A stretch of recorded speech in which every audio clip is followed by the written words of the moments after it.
Hey, it's Terry Jeanette with Tapping Flamingo. Today I have a little craft project I'd like to show you.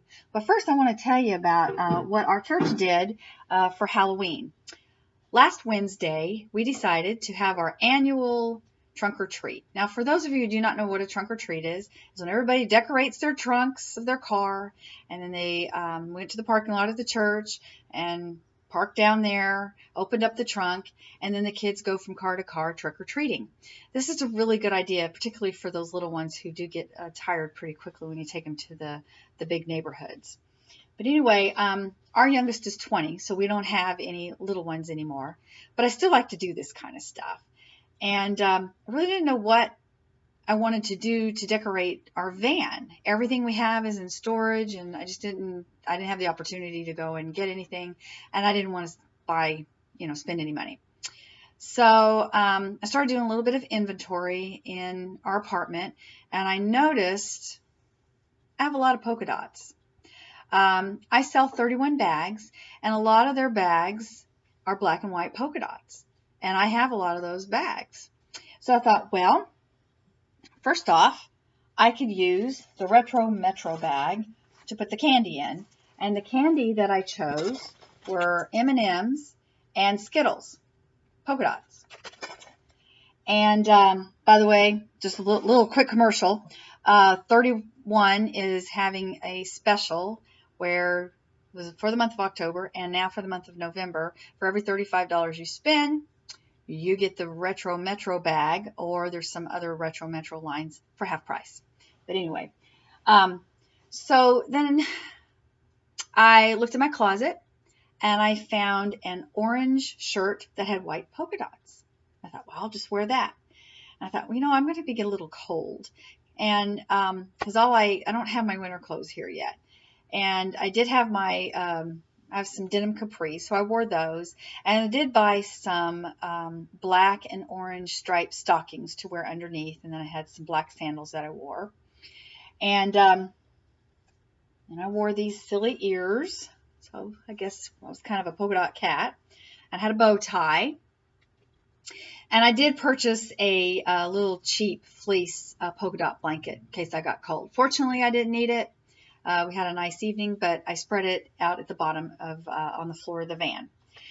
And then I thought, well, I can go maybe and make a bunch of circles and hang them off of the ceiling of the van. And when I started doing that, I thought, this kind of looks boring. So I made eyeballs out of them, and I had these hanging randomly around the ceiling. And it was simple, it was cheap, and everybody liked it. It was kind of fun. The other thing I did is I made these button flowers. And this is what I want to show you how to make. I'll take these ears off so you can take me a little bit more serious. All right. These button flowers are pretty easy to make. I've actually made them for several occasions. I had these that I made for a 31 party that I did this past summer. Everybody liked them. I had a lot of them that were done in LSU colors, and those actually were gone quickly. Everybody around here is LSU fans. But anyway, these particular flowers that I made for the trunk or treat, I had a little boy come up and he loved them and he kept begging me. He says, I don't want candy. I want one of those flowers. And so I finally did give him a flower, and I started handing them out. And I don't know what he was going to do. I'm thinking maybe he might want to give them to his mother or something, but I thought it was kind of cute that he wanted a flower.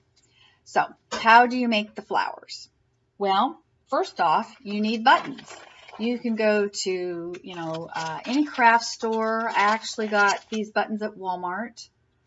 I had some of these little flower buttons left over from when I made all those buttons for my party.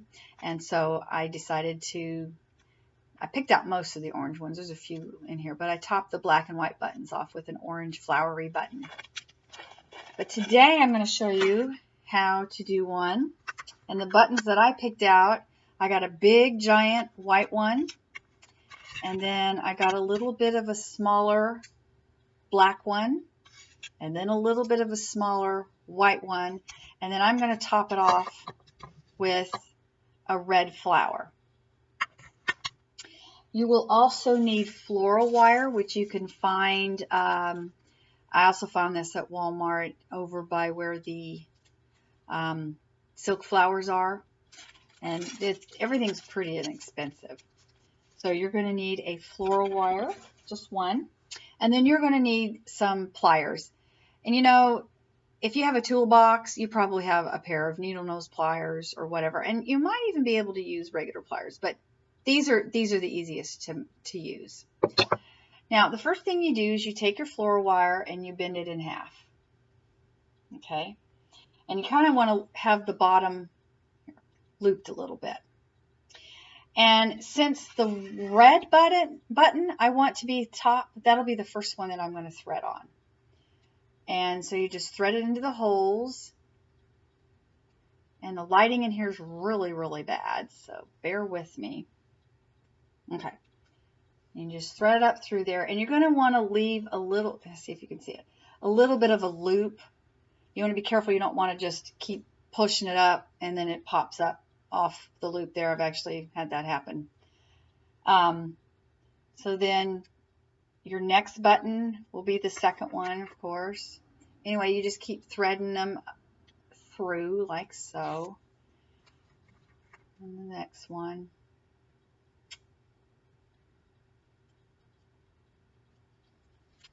Now, you could actually stop right here to make a little one, but I want to do one more big one.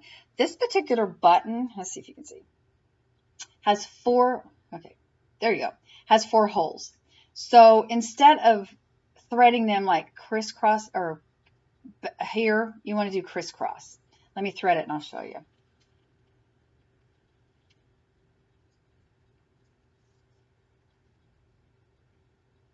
See how I did? Let's see.